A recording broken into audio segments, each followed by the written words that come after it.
지난주에 손에 생기는 질환인 수부 질환 중에서 손목터널 증후군에 대해서 알아봤었죠.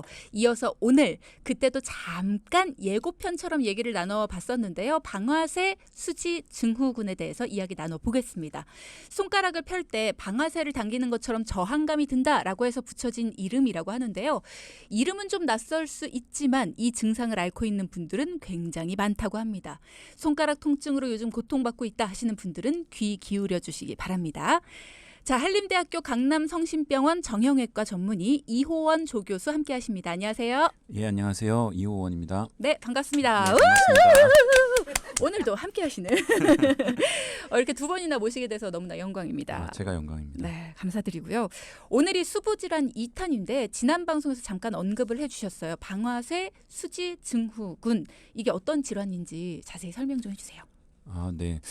손가락을 굽히거나 펴는 동작을 할 때 네.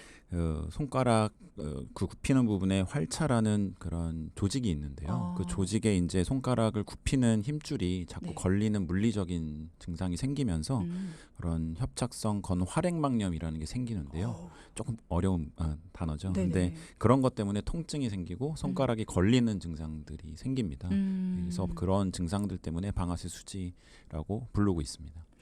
진짜 말씀하신 것처럼 좀 어렵긴 합니다. 그러니까는 손가락 걸림 증상이 나타난다는 건데 그게 정확히 어떤 건지 모르겠어요. 손가락을 이렇게 접거나 펼 때 어딘가에 딱 꼭 이렇게 좀 걸리는 느낌? 네, 이 방아쇠라는 게 이제 우리가 그 남자분들은 군대 가서 이제 총을 쏴봤으니까 그 방아쇠를 당길 때 이렇게 딸깍하지 않습니까? 아, 네. 네, 그게 이제 굽혀 있는 상태에서 손가락이 딱 걸린 상태에서 피려고 그러면 이렇게 네. 딸깍 걸리듯이 이렇게 펴진다고 해서 방아쇠 수지라고 표현을 하고 있습니다. 그렇군요. 그 외에 손가락이 걸리는 증상 외에 또 어떤 증상이 있습니까? 이 증후군.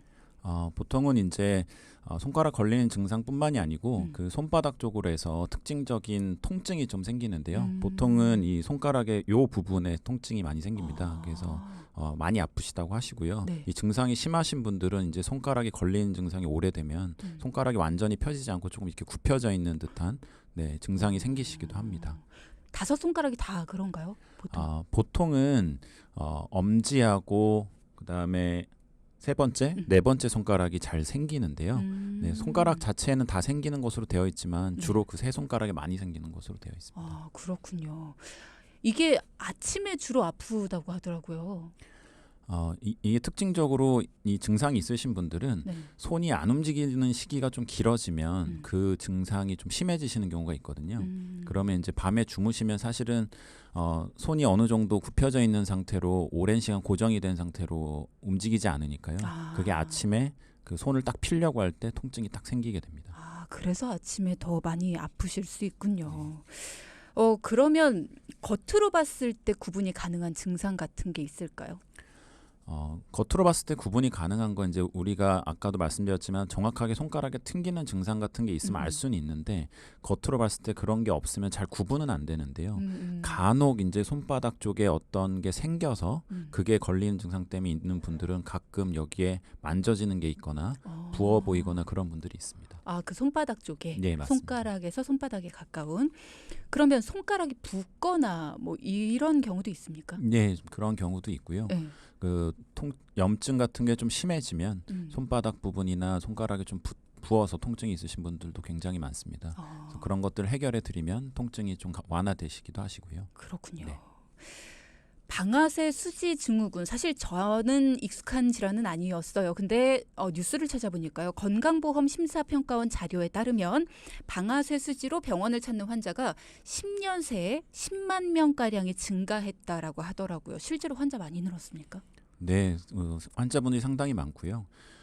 전통적으로 이제 50세 이상의 여성 환자분들이 많은데 요새는 이제 직업적인 환경도 좀 다양해지고 키보드나 스마트폰 사용도 굉장히 많으시고 또 스포츠 활동들을 많이 하시기 때문에 그런 문제들 때문에 환자분들이 좀 많이 늘어나는 게 사실입니다. 그러니까 규칙적으로 손을 많이 써서 이런 증후군이 생기는 거예요? 아니면은 뭐 어디를 잘못 건드려서 생기는 거예요? 규칙적으로 사용한다고 모든 게 생기는 건 아니고요. 음. 결국에는 어떤 특정 반복적인 동작을 뭔가를 쥐는 동작이 좀 강한 힘이 들어간 동작이 반복적으로 사용이 된다. 그러면 생길 가능성이 조금 더 높으시고요. 네. 다른 문제들은 뭐 성별의 문제도 있고 다른 가지고 있는 질환의 문제들도 좀 있기는 있습니다. 뭔가를 꽉 쥐는 일을 하시는 분들 그런 직업군에서는 좀 많이 나타나실 수 있겠네요. 근데 방금 말씀하신 것처럼 건강보험 심사평가원 자료에도 나와 있습니다. 2020년 방아쇠 수지 증후군으로 치료를 받은 환자의 약 74%가 여성이었다라는 통계가 있더라고요. 왜 여성 환자가 더 많죠? 보통 저희 알려진 바에 의하면은 중년 여성에게서 한 남자보다 2배에서 6배 가량 많이 발생하는 것으로 알려져 있거든요.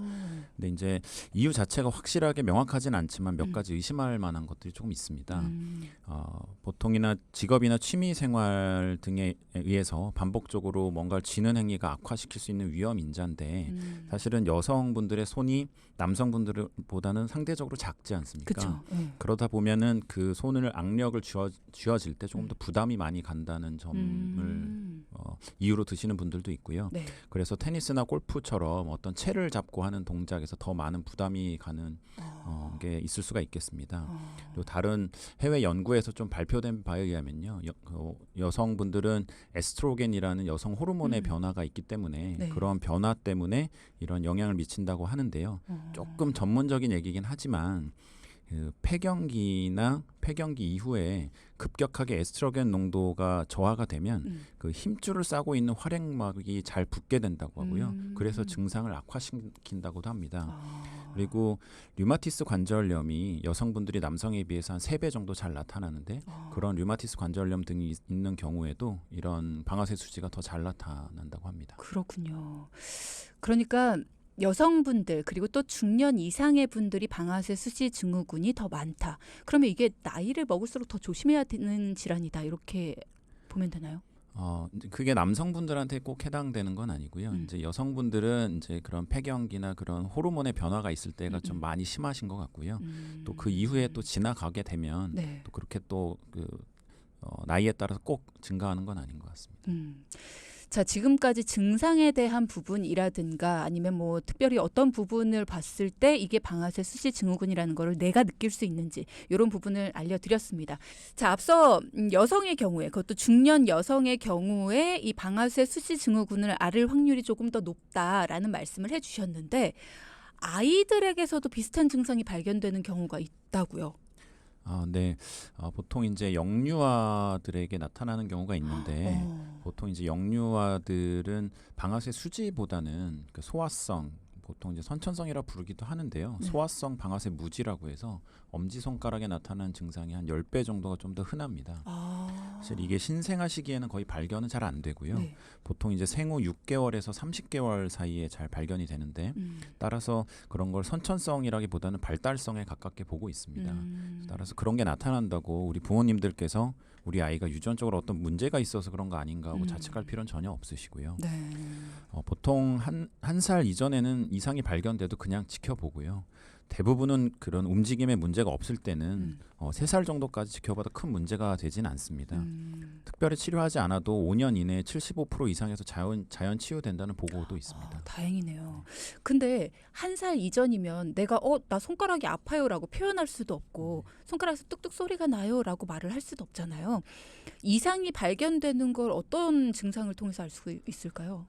보통은 이제 아이들에 대해서 아이들이 표현할 수는 없으니까요. 대부분 이제 그 어머님들이 대부분 발견해서 오시거든요. 어떤 걸 발견해요? 보통 이제 물건 같은 거 쥐고 손을 움직일 때 반대편 손은 다 엄지가 펴지는데 만약에 왼쪽은 펴지는데 오른쪽은 상대적으로 안 펴지는 것처럼 보인다. 그리고 그 엄지 손가락 부분을 좀 만지면 아이가 손을 자꾸 빼고 아파한다. 네, 그렇게 해서 발견해서 오시는 경우가 많습니다. 그렇군요. 그럼 만약에 자연적으로 호전이 되는 경우가 이제 75% 정도다라고 하셨는데 자연적으로 호전이 안 되는 경우에는 어떻게 돼요? 보통은 이제 5살 이전에 자연적으로 호전이 안 되면 그때 시기 정도에 맞춰서 수술적 치료를 고려를 할 수가 있겠습니다. 근데 다만 이제 굴곡 시에 너무 심한 통증이 동반되어 있고 엄지 손가락을 어른이 힘을 줘서 수동적으로 펼치려고 해도 안 펼쳐지는 경우가 있거든요. 그런 경우에는 굴곡 장애가 나중에 발생을 할 수 있기 때문에 한 살이 지난 시기에 좀 이른 시기에 수술을 시행할 수도 있습니다. 너무 무섭다. 근데 뭐 수술적 치료라는 거는 결국에는 하나의 나이나 변형이 얼마나 돼 있는지 보호자나 또 수술하는 사람들의 선호도에 따라서 여러 가지를 고려해서 결정하기 때문에 네. 이런 아이에게 증상이 나타났다고 확인이 되시면 진료를 통해서 결정을 하시는 게 좋겠습니다. 그렇겠네요. 혹시라도 우리 아이가 다른 손보다 다른 한쪽 손을 이게 손가락을 잘 펴지 못한다. 특히나 엄지손가락의 경우가 그런 경우가 많다고 하니까요. 한번 살펴보시는 것도 필요할 것 같아요. 이난숙님께서 손가락 퇴행성 관절염과는 다른 건가요? 라는 질문 주셨는데요. 네, 퇴행성 관절염하고는 좀 다른 질환이고요. 퇴행성 관절염이라는 것 자체는 손가락의 관절에 문제가 생기는 거고 관절 자체에 의한 통증이 더 심한 거고요. 이런 방아쇠 수지는 관절보다는 힘줄에 문제가 생기면서 나타나는 질환이기 때문에 구분을 좀 할 수가 있겠습니다. 근데 우리가 느낄 때는 힘줄이 아픈 건지 관절이 아픈 건지 이게 느껴지나요? 잘 모르죠, 사실은. 그죠? 네, 환자분들은 잘 모르시고요. 이제 오셨을 때 저희가 봤을 때 그 진료를 통해서 구분을 하고 거기에 맞춰서 치료를 하게 됩니다. 그러면 내가 본인이 이게 퇴행성 관절염이다. 이게 방아쇠 수지 증후군이다. 이거 구분할 수 있는 증상이 있습니까? 보통은 이제 관절염이라고 하면 나이에 따라서 좀 더 악화되는 경향이 있고 어떤 특정한 운동이나 질환이나 이런 거에 따른 건 아니고요. 관절 자체가 끝마디가 아프다거나 또 중간 마디가 아프다거나 그런 마디가 자꾸 아프시다는 분들은 대부분 퇴행성 관절염의 가능성이 높고요. 네. 이게 걸리는 증상이 생기거나 그 관절이 아픈 부분이 손바닥 쪽에서 통증이 있다. 그러면 좀 더 방아쇠 수지에 가까울 것으로 생각이 듭니다. 그렇군요. 송석용님이 이런 말씀 주셨어요. 보통 무거운 물건을 손가락으로 많이 들다 보니까 손가락 마디가 붓기도 하고요. 힘을 빼면서 손가락 오므릴 때도 잘 오므려지지 않아요. 방아쇠 수지 증후군과 관련이 있을까요?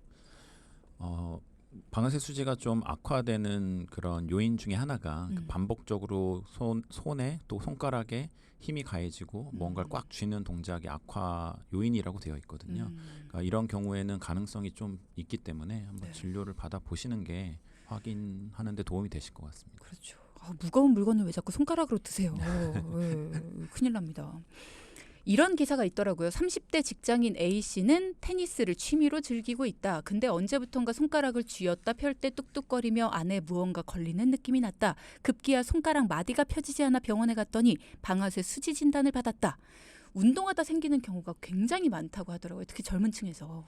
네, 그 젊은 분들이 생각보다 많이 오시는데요. 그 이유 중에 하나가 요새 취미 생활들도 많아지시고 테니스도 많이 치시고 또 골프도 많이 치시지 않습니까? 네. 그러다 보면 자기도 모르게 반복적으로 그런 라켓이나 채 같은 거를 세게 꽉 쥐고 자꾸 충격을 주는 동작이 발생을 하게 되고요. 네. 그렇게 되다 보면 이런 증상들이 좀 잘 생기게 됩니다.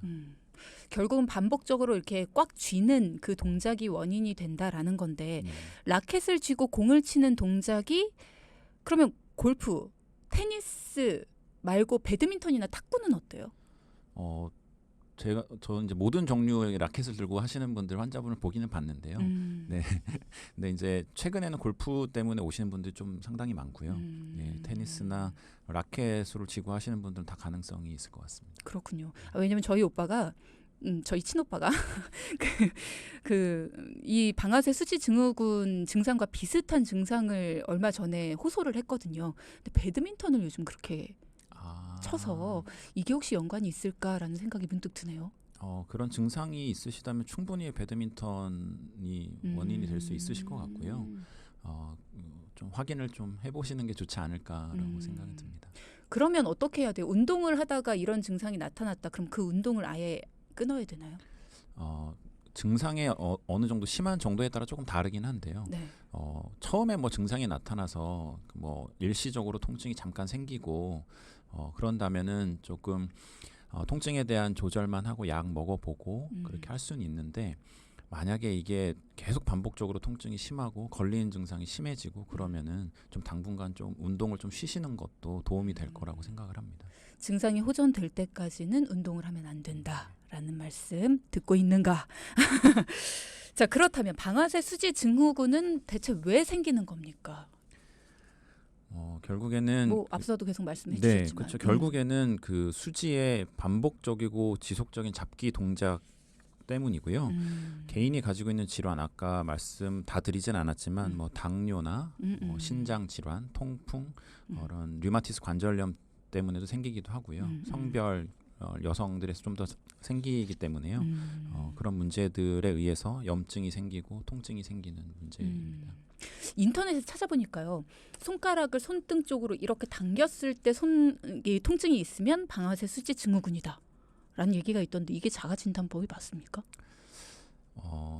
자가진단법이라고 좀 말씀드리긴 좀 어렵고요. 그래요. 네, 이제 손가락을 펴는 동작이 어떻게 보면은 우리가 스트레칭하는 동작으로 생각해 볼 수 있는데 그런 스트레칭 동작에 의해서 그렇죠. 조금 증상이 본인이 좀 편하게 느끼기 때문에 생각할 수는 있겠지만 그 자체가 자가 진단법이라고 말씀드리긴 조금 어렵습니다. 그러니까 잘 펴지는지 안 펴지는지에 대한 확인은 될 수 있지만 이게 네. 자가 진단법이 되기는 어렵다.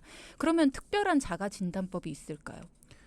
결국에는 환자분이 본인이 가장 빨리 느낄 수 있는 건 뭐냐면 손가락이 자꾸 걸려서 편하게 안 움직여지고 자꾸 걸리면서 딸깍하면서 이렇게 펴지는 증상 그런 것들이 확인되는 것이 자가 진단법이라고 뭐 생각은 할 수 있겠지만요. 결국엔 그런 것들이 증상이랑 똑같은 거기 때문에 바로 확인이 가능합니다. 딸깍 소리도 난다는 거죠. 가끔 그렇게 심한 분들은 탄발음처럼 이렇게 딸깍하는 이렇게 소리를 듣는다는 분들도 있습니다. 그러니까 소리가 안 나는 경우도 있지만 나는 경우도 있다. 네. 아까 저는 그게 궁금했는데 질문하는 걸 놓쳤어요. 엄지, 중지, 약지 요 세 가지 손가락에 가장 많이 흔하게 발생한다라고 하셨잖아요. 네. 왜 이 세 손가락일까? 피스. 물론 피스 이제 아니면, 네. 우리가 손을 사용할 때 네. 엄지를 제일 많이 쓰지 않습니까? 그렇죠. 엄지는 이해가 네, 돼요. 워낙에 많이 사용하니까 엄지가 당연히 많이 생기고요. 우리가 어떤 물건을 집을 때 이 네. 손가락이 이게 역할을 좀 생각해 보면 네. 보통 뭔가를 꽉 집을 때 우리가 세 번째하고 네 번째 손가락에 힘이 많이 들어가거든요. 다섯 번째 손가락은 힘이 잘 안 들어가죠. 그리고 두 번째 손가락은 힘이 들어가지만 얘의 역할은 원래는 짚고 쓰고 하는 세심한 역할을 할 때 쓰는 거라서 그런 힘이 많이 들어간 손가락이 세 번째, 네 번째 손가락이기 때문에 거기서 많이 생기는 것 같습니다. 저는 생각을 못했는데 지금 물병을 잠깐 들어보니까 두 번째 손가락은 약간 받쳐주는 역할을 하네요. 두 번째 손가락이 더 많이 쓰여진다고 생각을 했었는데 그게 아니었습니다. 그렇군요. 자, 그럼 방아쇠 수지 증후군으로 병원에 가요. 그러면 어떻게 진단을 하나요? 뼈의 이상이 아니니까 엑스레이로는 안 나오지 않을까 싶은데요. 보통은 이제 그 저희 수부 전문의들 이렇게 봤을 때는 환자분들을 진찰만 하고 환자분들의 증상을 들으면 바로 사실은 진단은 내려집니다. 그럴 수 임상적으로 진단이 내려지는데 간혹 이제 저희가 검사를 할 때는 뭐 엑스레이 상에서 보이는 특별한 게 보이지 않는지는 기본적으로 촬영은 해보지만 초음파 같은 것들을 통해서 혹시 그 부위에 뭐 물혹 같은 게 생겨 있지 않는지 뭔가 생겨서 이게 걸리는 증상이 있지 않은지 그런 것들을 좀 검사해서 구분을 해볼 수는 있겠습니다. 그렇군요. 그러면 이 방아쇠 수지 증후군의 초기, 중기, 말기에 따라서 치료법이 좀 달라진다고 볼 수 있습니까? 방아쇠 수지를 구분하는 단계를 초기, 중기, 말기로 나누진 않고요. 보통 저희 학문적으로는 4단계로 보통은 나누곤 있는데요. 그 단계 자체가 그 치료 결과를 정확하게 예측하지는 못하거든요. 그래서 그런 단계에 따라서 치료법이 달라지지는 않습니다. 그러면 치료법은 어떤 기준으로 달라지는 거예요? 보통은 이제 환자분의 그 병을 가지고 계셨던 기간이나 환자분이 느끼는 증상이 얼마나 심한지, 통증 여부, 그리고 걸리는 증상이 어떤지, 그리고 손가락이 너무 오래돼서 완전히 펴지지 않을 정도로 심하신 상태가 아닌지 그런 것들에 따라서 좀 결정을 합니다. 그러면 일단은 지금 뭐 아프다. 아픔을 없애고 싶다 하시는 분이 찾아왔어요. 그러면 이게 주사요법을 사용한다라고 하던데 어떤 건가요? 보통은 이제 맨 처음에 오셨을 때 무조건 주사요법을 시행하는 건 아니고요. 처음에는 뭐 대증적인 치료로 약물 치료나 부목 치료 같은 거를 해볼 수 있는데 네. 이제 그렇게 하다가도 도저히 해결이 안 되시는 분들은 우리가 보통 말하는 스테로이드 주사가 굉장히 효과적인 것으로 알려져 있거든요. 그래서 그 주사를 적절한 기간을 띄어서 한 2번에서 3번 정도까지는 한번 주사 치료를 해볼 수가 있겠습니다. 근데 그거 되게 아프다면서요. 주사가 다 아프긴 한데 또 제가 또 안 아프게 잘 놔드리겠습니다. 그렇군요. 찜질도 계속 해주는 게 좋다고 하던데 이 방아쇠 수지 증후군 찜질을 하면 효과가 있습니까? 보통은 이제 아침에 좀 증상이 심해지신다는 분들이 있는데요. 음. 아침에 그런 따뜻한 찜질을 해서 손가락을 부드럽게 움직이고 마사지 해주는 것들을 좀 해주시면 도움이 좀 많이 된다고 하시는 분들이 많습니다. 마사지가 괜찮아요? 물론 이제 아픈 부위를 그냥 갑자기 막 누르면 당연히 아픈데 음. 이거를 따뜻한 찜질하면서 본인이 좀 너무 세지 않게 부드럽게 해주다 보면은 좀 도움이 되시는 것 같습니다. 그렇군요. 어느 정도가 돼야지 수술이 필요할까요? 보통은 당연히 수술이라는 거는 환자분의 증상이 제일 중요한데요. 저희들이 보통 기준으로 삼으면 이제 주사 치료를 한 2, 3회까지도 했는데도 환자분이 그 증상이 계속 반복되고 통증이 점점 악화된다. 그러면 그런 대중적인 치료, 수술 안 하고 하는 치료는 효과가 없다라고 보통은 그쵸. 보거든요. 이제 그러면 수술적 치료까지도 고려를 하게 됩니다. 수술이라는 거는 이렇게 결국은 살을 이렇게 절개를 하고, 네, 그렇게 해서 하는 건가요?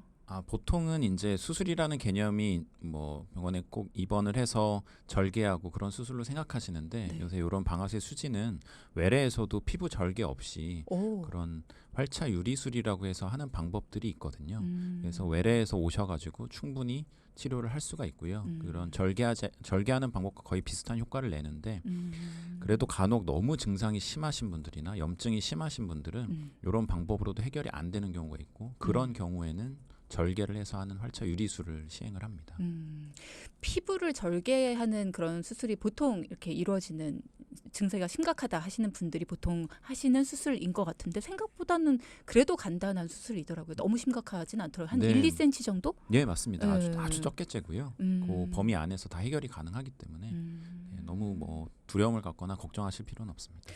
근데 이게 수술이 그러니까 문제가 되는 누르는 힘줄을 잘라내는 수술이라고 들었는데 맞나요? 결국에는 우리가 이 좀 조금 어려운 얘기긴 하지만 이렇게 쉽게 설명을 드리면 네. 이렇게 손가락을 이제 굴곡시켜주는 이 힘줄이 사실은 힘줄이 정확한 역할을 하려면 이렇게 밖으로 튀어나오지 않게 그걸 눌러주는 힘줄이 필요한 거거든요. 인대가. 근데 그 인대들이 사실은 손가락에 굉장히 많습니다.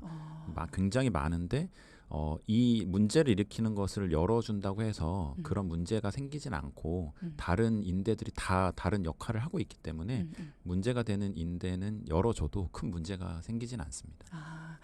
제가 그 질문 하려고 그랬는지 어떻게 하셨어요?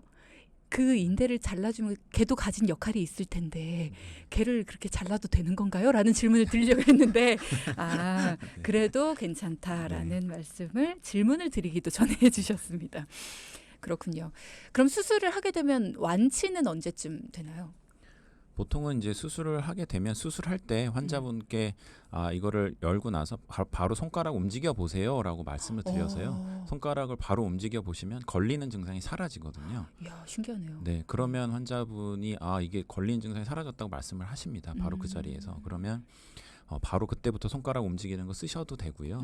물론 이제 통증이라는 거는 바로 없어지는 건 아니기 때문에 보통은 한 수술을 진행하거나 뭐 피부를 절개하지 않는 방법을 하더라도 한 3, 4주째 되면은 보통은 좋아지고 근데 이제 너무 그 굴곡 구축이 심하거나 염증이 심하신 분들은 조금 수술 부위 통증이 오래 가시는 경우도 있지만 시간이 지나면서 대부분은 회복이 가능합니다.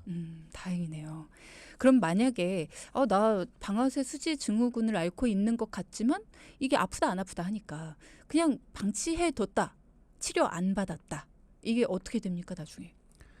결국에는 방아쇠 수지에 의해서 생기는 염증이 굉장히 심해지면서 그 염증 때문에 사실 일상생활도 하기 힘들 정도의 통증이 생기시거든요. 손가락 진짜 조금만 움직여도 아파서 도저히 못 쓰겠다고 표현하시고요. 손가락이 결국에는 완전히 펴지지 않고 아무리 힘을 줘도 손가락이 완전히 펴지지 않는 상태가 됩니다. 그 상태가 너무 오래되면 결국에는 관절이라는 거는 그 역할을 하려면 그 관절의 움직임이 최대 범위도 다 돼야 되는데 그렇죠. 그게 안 되면 당연히 관절 자체에 문제가 생길 수 있겠죠. 그러면 환자분들이 피해야 되는 운동이 있을까요? 일단 뭐 테니스나 골프 말씀해 주실 것 같은데.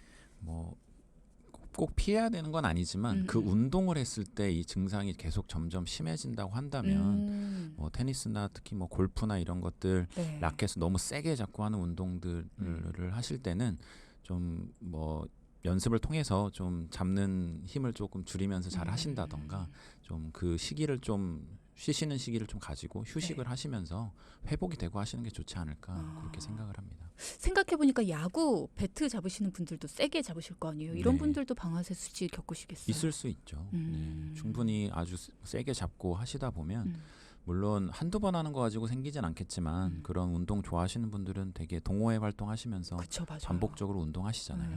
네, 충분히 생길 수가 있습니다. 자, 질문하신 분이 있네요. 최미경님께서 저도 손가락이 좀 찌릿찌릿하고요. 가끔 접었다 펼 때 뚝뚝 소리가 날 때 있는데 통증은 없습니다. 통증은 없이 이런 증상만 나올 수 있습니까? 네, 뭐 충분히 가능합니다. 아. 네, 그 걸리는 증상만 있다고 내원하시는 분들이 있는데요. 방아쇠 수지 증상이 맞기는 하지만 보통 그 걸리는 증상만 있다고 해서 치료를 하진 않습니다. 그게 통증과 동반됐을 때 우리가 그 통증을 해결해 주기 위해서 치료를 하게 되고요. 물론 이제 걸리는 증상이 있기 때문에 뭐 운동에 대해서 좀 주의 드리고 뭐 따뜻한 찜질하고 이런 것들에 대한 설명은 드립니다. 근데 꼭 반드시 치료를 해야 되는 건 아닙니다. 그러면 아플 때까지는 뚝뚝거려도 괜찮다면 이게 똑똑거리다가 아픔을 잘 못 느꼈는데 염증이 악화될 수 있는 거 아닙니까? 염증이 일단 있는 거 아니에요? 뭐 물론 이제 염증이라는 것은 미세한 염증이 있을 수는 있지만 통증을 못 느끼실 수도 있지만요. 결국에는 갑자기 확 나빠지는 게 아니고 염증이 조금씩 나빠지면 결국엔 통증으로 나타나는 거기 때문에 네, 그 통증이 나타나면 당연히 치료를 하는 게 맞고요. 근데 그렇다고 해서 이제 가끔씩 이렇게 똑똑 소리 나게 일부러 만들어 보시는 분이 있어요. 그거 많이 하잖아요. 이렇게 손가락 이렇게 뚝뚝. 근데 그런 거는 해보실 필요는 없습니다. 결국엔 그게 자극을 주는 거니까요. 그 동작이 해서 시원하다고 느끼시는 분들이 있지만 네. 결국엔 그런 자극 주는 게 나중에 시간이 반복되다 보면 그게 또 염증을 일으킬 수 있고 통증을 일으킬 수 있기 때문에요. 그렇구나. 네, 추천드리진 않습니다. 지금 저희 PD 옆에서 하고 있습니다. 아니 보통 이렇게 몸이 좀 찌뿌듯할 때 그럴 때 이렇게 손가락 이렇게 손목 뭐 이런 데 좀 꺾으면서 뚜둑뚜둑 소리를 내는데 목도 막 하시는 분도 있고요. 네. 이게 안 좋군요. 뭐 그게 좋은 방법이라고 저희가 추천드리진 않습니다. 그렇습니다. 여러분 주의하십시오. 자, 요거는 꼭 여쭤봐야겠어요. 제가 검색을 방아쇠 수지 증후군을 딱 검색하자마자 제일 많이 나오는 게 테이핑 하는 방법. 손가락 테이핑 하는 방법. 이게 제일 많이 나오더라고요. 이게 손가락 통증 완화에 도움이 됩니까? 결국에는 그 방아쇠 수지를 치료하는 방법 중에 부목을 좀 일시적으로 대고 있으면 회복이 된다라는 것들이 있거든요. 그럼 테이핑이라는 게 결국에는 손가락에 부목을 댈 정도의 역할을 한다면 도움이 될 거로 생각은 하는데 단순하게 테이프만 감았다고 이렇게 회복이 되는 건 아니고요. 결국엔 그게 부목의 역할을 얼마나 할 수 있겠느냐 그게 되게 중요할 것 같습니다. 사실 부목만큼의 역할은 못하겠죠. 근데 어느 정도는 조금 잡아주니까 이게 도움이 될 수 있겠다라는 말씀이신 것 같습니다. 자, 그럼 마지막으로 저희 이제 마무리를 해야 될 시간이라서요. 방아쇠 수지 증후군을 앓고 계신 청취자분들께 당부하고 싶은 말씀 있으시다면요. 결국에는 그 방아쇠 수지 증상 자체는 누구에게나 나타날 수 있고 네. 나에게도 나타날 수 있고 그만큼 많이 나타날 수 있는 만큼 예방도 충분히 쉽게 할 수 있거든요. 그런 내가 너무 반복적인 손을 많이 쓰는 동작을 한다면 네. 그런 거에 대해서 좀 본인이 조절을 좀 하셔야 될 것 같고요. 만약에 내가 당뇨나 뭐 통풍이나 뭐 류마티스 질환 같은 걸 앓고 계신다면은 네. 그런 질환들을 조절하는 게 환자분들한테 결국에는 도움이 될 거라고 생각을 합니다. 네. 네, 본인이 그렇게 조절을 하더라도 증상이 호전이 없으시면 꼭 전문가와 상담을 받으시고 치료를 하시는 게 좋겠습니다. 네. 자, 오늘도 전문의 선생님과 함께했습니다. 이호원 조교수셨고요. 2번 뵀는데 보내드리기 너무 아쉬워요. 다음에 또 한번 기회가 되신다면 꼭 나와주세요. 네, 알겠습니다. 약속하셨습니다. 네. 방송은 거짓말하면 안 돼요. 네, 오늘 감사합니다. 예, 감사합니다.